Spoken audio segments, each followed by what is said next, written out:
Pompi visit শেষে এখন আমরা দেখতে যাচ্ছি পসিতানো, যেটা ইটালির সাউথে অবস্থিত একটা অপূর্ব কোস্টাল টাউন।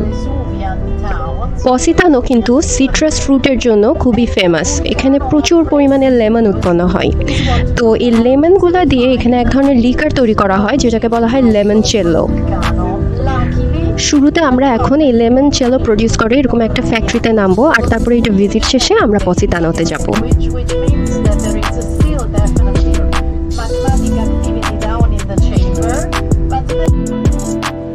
তো বাইরে এই যে জায়গাটার সামনে আমাদের বাস এসে আমাদেরকে থামিয়েছে, অ্যান্ড আমরা এখন ভিতরে ঢুকবো।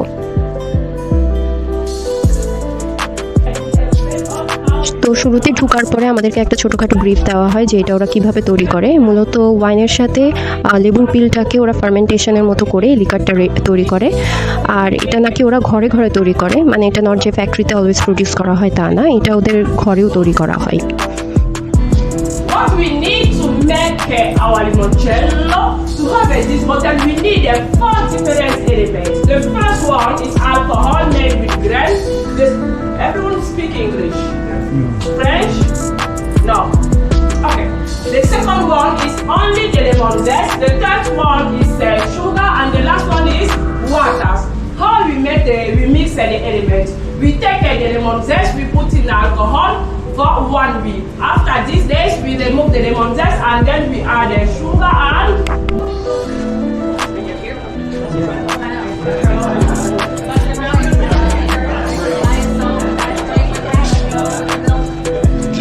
লিমনচেলো ইটালিতে খুবই ফেমাস একটা ড্রিঙ্ক। ওরা এটা স্পেশালি লাঞ্চ আর ডিনারের পরে খেতে খুবই পছন্দ করে একটা রিফ্রেশিং ড্রিঙ্ক হিসাবে।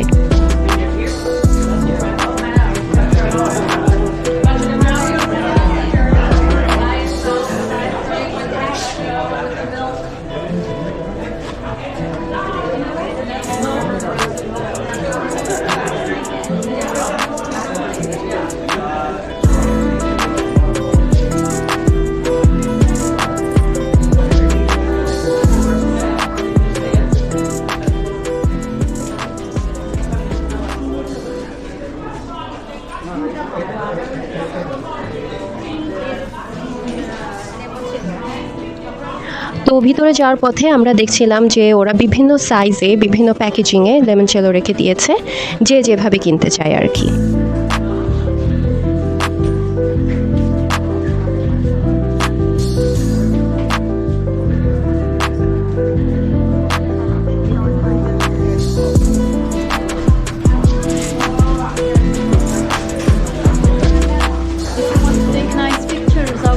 To the left. Yes, I've seen that. You've been I will go there. Thank you. আমার ট্যুর গাইড এক পর্যায়ে এসে আমাকে বলে গেল যে সামনের দিকে একটা খোলা জায়গা আছে, টেরেস মতো, ওখান থেকে ভালো সুন্দর ভিউ আছে। এছাড়া ওখানে একটা জুস কর্নারও আছে যেখান থেকে নাকি জুস নেওয়া যাবে। এখানে ঢোকার পর দেখি এখানে যে শুধু লিকার আইটেম আছে তা না, এখানে আরও অনেক আইটেম আছে, যেমন চকলেটস, চিপস, সোপ, আর এই সবগুলো লেমন ফ্লেভার দিয়ে তৈরি। আর কিছু সিরামিক আইটেমও আছে, সবগুলোর উপরেই লেমন ফ্রেস্কো আঁকানো। ওইদিকে আমার বাবা আর আমার বোন শপিং করতে ভীষণ ব্যস্ত। কম্পেয়ার টু মি, আমার বাবা আর আমার বোন কেনাকাটায় আমার চেয়ে অনেক বেশি অ্যাক্টিভ। সো আমার আব্বু কি জানি কিনছে আমার জন্য একটা, আমি জানি না ভিতরে কি আছে, বাসে উঠে দেখবো আই গেস।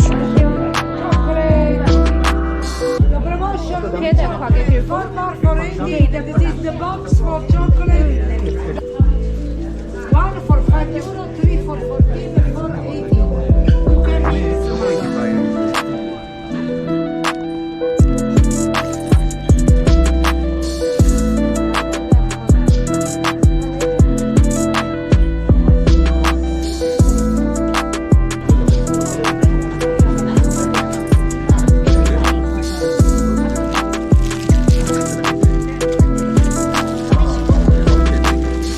একটা সোপ €6 অ্যান্ড দুটা সোপ €12 করে এভাবে দামগুলো সেট করা।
বাইরের টেরেসটা, এখানে ভিউটা খুবই সুন্দর দেখা যাচ্ছে। এখানে দাঁড়ায় মনে হচ্ছিল যে এখান থেকে নেমে ওই পাশে চলে যাই।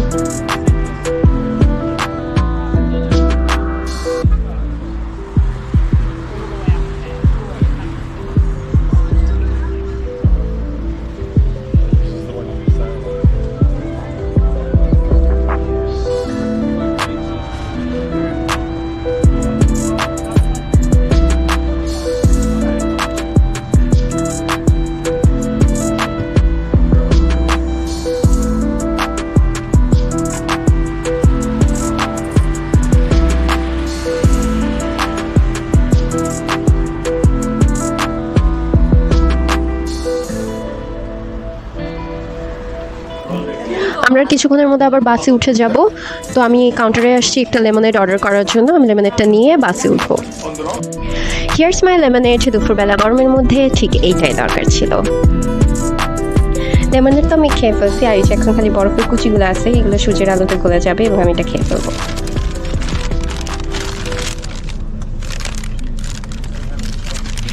অ্যান্ড ব্যাগের মধ্যে কি? ব্যাগের মধ্যে চকলেটস। ওয়েল, এখানে 4টা ফ্লেভারের চকলেটস দেখা যাচ্ছে, আর সবগুলোর সাথে অবভিয়াসলি লেমন অ্যাড করা ছিল। আমার কাছে ভালো লাগছে পরে খেয়ে।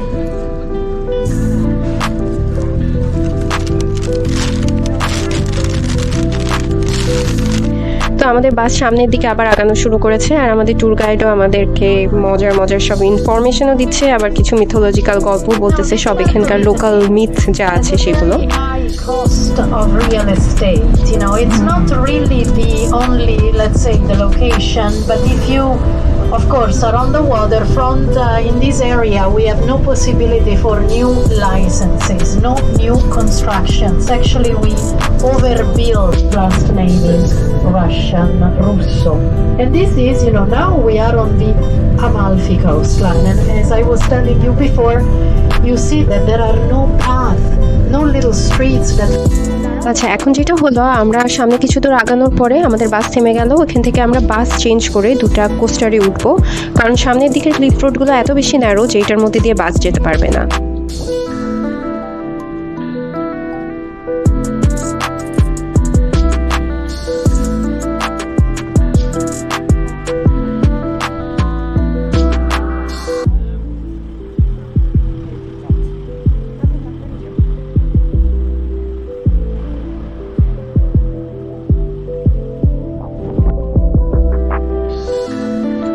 আজকের পর্ব আর বেশি লম্বা করব না, আমাদের আজকের পর্ব এ পর্যন্তই।